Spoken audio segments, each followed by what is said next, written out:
with inside voice. Mr. Speaker,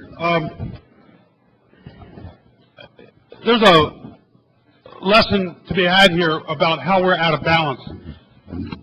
Milton Friedman, a very famous economist, had told us how people spend their money. And you look for both value and you look for quality when you spend your money. But if you're spending your money on something for yourself, you're going to look for both of those things.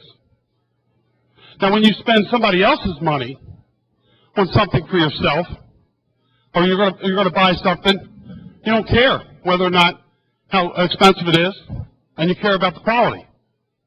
But when you go out and you buy something for someone else, and you're using your money, you're going to watch that expense. You don't care that much about the quality. But what we do here in Maryland is we're using other people's money to buy something for other people. So we don't really care about the quality we're getting them, and we don't care about the expense. And the reason that is because we've fallen into the easy way of coming back in and just taking more from those who are giving us that money to buy things for other people. We haven't done the hard job, the real work of sitting down and saying, how do we reform this system? We sit down and we hear all the time, Maryland's got the best schools in the nation. We don't. We don't. Let's as the gentleman over here pointed out, let's look and see that the emperor has no clothes. Let's take a real good look. If we really have the best schools in the nation, with 60% of our students graduating from high school have to take remedial courses when they go to college, what does that say about the rest of the country if that is the best the country has to offer? It's not. What we do the best is we spend other people's money for other people. We don't spend our own money. And there's nothing that burns me up more than when we sit in here and then we talk about how benevolent the state of Maryland is, that they're going to give a little bit of money back to the counties. We're going to give them a little bit of money. Where did that money come from that the state of Maryland got? It came from the people who live in those counties.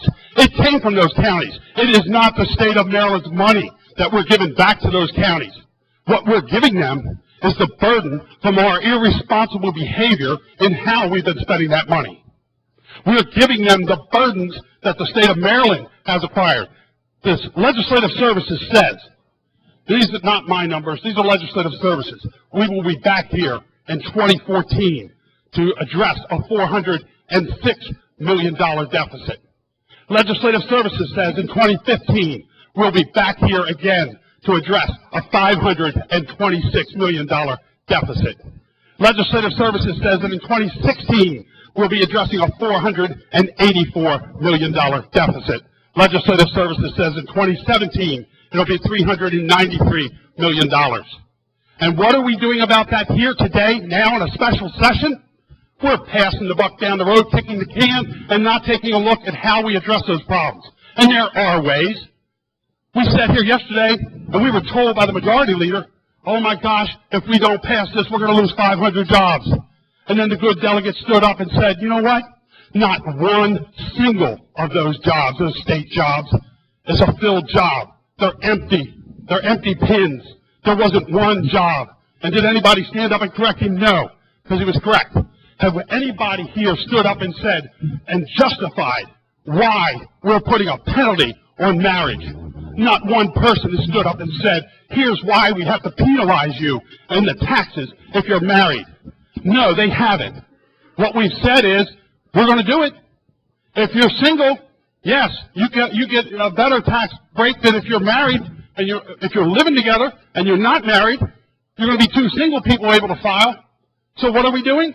We're going against the public policy of trying to foster people uniting and getting married, and nobody can justify that.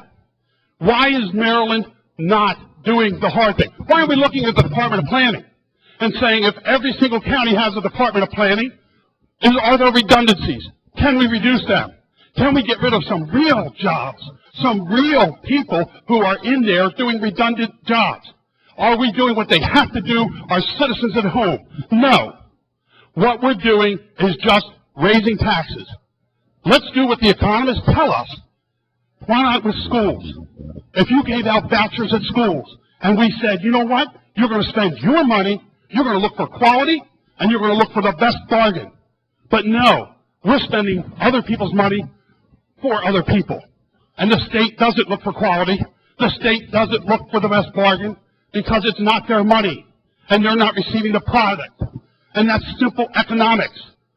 When it's the things that are there and are available and other states have done, we refuse to do. So while we're down here and we're in this special session, instead of doing the hard work of sitting down bipartisanly and saying, what can we do without? How can we plan ahead? How can we reduce this in the future? Maybe there's one amendment, maybe one Republican, maybe one Democrat who's standing outside of what the Democrats have told them to do, has an idea that will actually save us $1. Maybe we could look at that, and maybe we could actually accept it. But no, instead, we're going to say, this is the way it's played, this is politics, you will march in line, you will pass these bill without any amendments, and then you'll go home, and the people will forget, and they'll re-elect the same people. And the same thing will happen next year. Shame on us for doing that. Reject this. Let's go back. Let's stay here if it takes till 2 o'clock in the morning, and let's do something real so the people in Maryland will know that when they sent us here, we actually did our jobs. Thank you, Mr. Speaker. Gentleman from Carrollton. I just wanted to maybe make a correction. One of the speakers spoke about Maryland and Virginia. The truth is Maryland and Virginia are different. Virginia has not raised taxes in a decade. Maryland has raised taxes and fees approximately 20 times in the last 5 years. What are the results? In the last decade, 170,000 people have moved from other states to the state of Virginia. Maryland has lost 95,000 people in the last 10 years to other states. Unemployment. We've talked about how Maryland has avoided some of the worst of the depths of unemployment that other states have had, but the March unemployment record shows that Virginia's unemployment rate is 5.6%, Maryland's unemployment rate is 6.6%.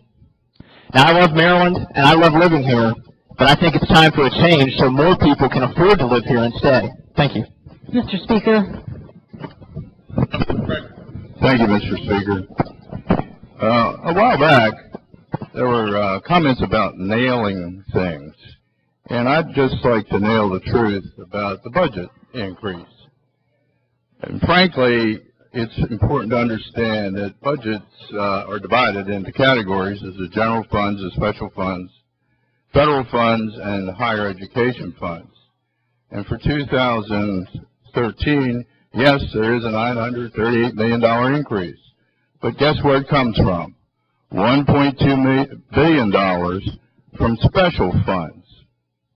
I think that's important to know. Higher education funds, pass-through monies, increased by $116.5 million. So it's easy to throw around an increase and say it's all because we're spending general funds money, but that's not true. The general fund decreases by $342.7 million. Federal funds decreased by $10.9 million. So it's interesting how loose we are about how we spend, but it's also important to know where those expenditures come from. We have a total budget which has moving parts, a lot of which we don't control because the higher education money passes through the budget. So let's nail down the truth. And the truth is that we did reduce the general fund. We did have a reduction in the federal funds, and the increases came through special funds and through higher education pass-throughs.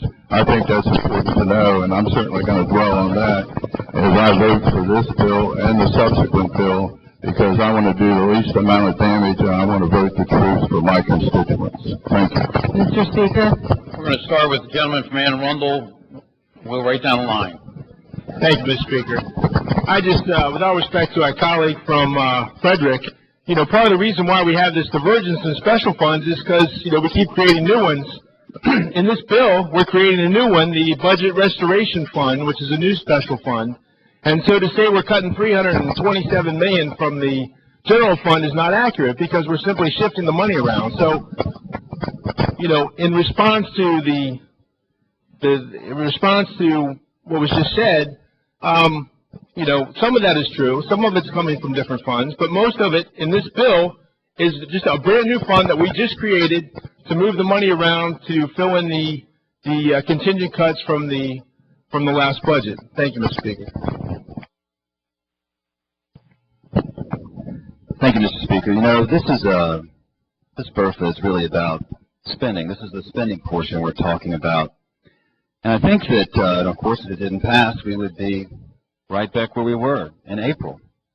And what did that bill in April do, the bill that some people call the doomsday budget? Well, it increased total state spending from $34.7 billion to $35.3 billion. It was a $600 million, 2% increase in spending. I don't think that's austere. State education, K through 12, increased by $199 million. Higher education funding increased by $82.4 million. Medical assistance funding increased by $183.6 million. Public safety by $23.2 million. None of the dedicated funds, not one dedicated fund, the Transportation Trust Fund, the Chesapeake Bay Restoration Fund, none of those funds were raided. No money was taken from those funds. They actually were going to be used for the purposes which people paid money into them for. Do you know how many people are sick and tired of taking money from special funds to use for other purposes? There was some discussion earlier in the year about gas tax, and we talked about how depleted it was. Guess what? With the budget we passed in April, those funds weren't touched. They're all going to be used for transportation. I think that's an idea whose time has come. I think that's progress. I think that is progressive in the truest sense of the word. There were no tax increases. Our general fund revenues didn't exceed what we received from the taxpayer. This is doomsday. A 2% spending increase, not raiding any special funds, no tax increase, and oh, by the way, did I mention we paid down the deficit by 50%? That's doomsday? If that's doomsday, my friends, we need more of it, and soon. That was actually the best budget that this House has passed probably in 20 years. The best ever.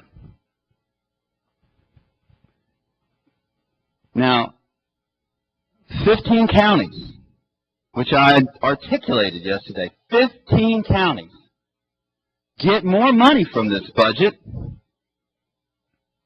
than they will if you pass this. Now, granted, there are 2 local entities that will get $60 million more dollars, but I've never been one to believe that the tail should wag the dog. Don't feel that way. You know, you hear all this stuff about the general fund spending decrease. Who cares? Keep your eye on the ball. All of those funds are your money. All of them. So when they try to play the little shell game and say, well, the general fund spending went down, and special fund spending, blah, blah, blah, blah, blah. $1 billion increase if this passes. Keep your eye on the ball. You can't cut $600 million and end up with $1 billion spending increase. Not in any good school system in the country anyway. The math just doesn't work. We heard a lot, and I'm going to touch on it a little bit. The teacher pension, sharing is caring. Well, I'm sorry. When you dump a burden onto the counties that's going to result in yet another tax increase, that's not sharing. That's just, you know, pushing it off. Anybody, you know, it's not progressive, and it doesn't take courage to spend more or to tax more. That's easy. What takes a little bit of courage is making some decisions and prioritizing. This doomsday budget did a good job of that. Was it perfect? No. But let's not let the perfect be the enemy of the good. It is good. It's a fine budget. And just one last thing I want to talk about, and that's, one of our colleagues from Montgomery County stood up yesterday, talked about job creation and this many and that many and blah, blah, blah, yet again. Keep your eye on the ball. The unemployment rate in Virginia, 5.6%. The unemployment rate in Maryland, 6.6%. It's higher. You can talk about creating jobs all day long. But one number sums it all up, and that would be the unemployment rate. In Virginia, I think they have a little bit more of an appreciation for the private sector than we do. The bottom line is the doomsday budget was a happy day budget. It funded the things we needed to fund. It didn't raise taxes. It didn't raise special funds. And it cut the deficit by 50%. It was a good budget. And what we're doing here is just coming back to shift money from one fund into another, to raid a few special funds, and spend a little bit more. And in order to do that, you're going to have to raise taxes again. I think we should stick with what we have. It's a good budget. Frankly, it's one you should have been proud of. And sometimes I wonder, in my opinion, I wonder if ego isn't driving this a little bit. We did have a good budget. It might have embarrassed some people the way we got to the good budget, but it was a good budget. I think if we stand back and take a look at it, we'll see that it is. Thank you, Mr. Speaker. Mr. Speaker. Gentleman from Anne Arundel. Thank you.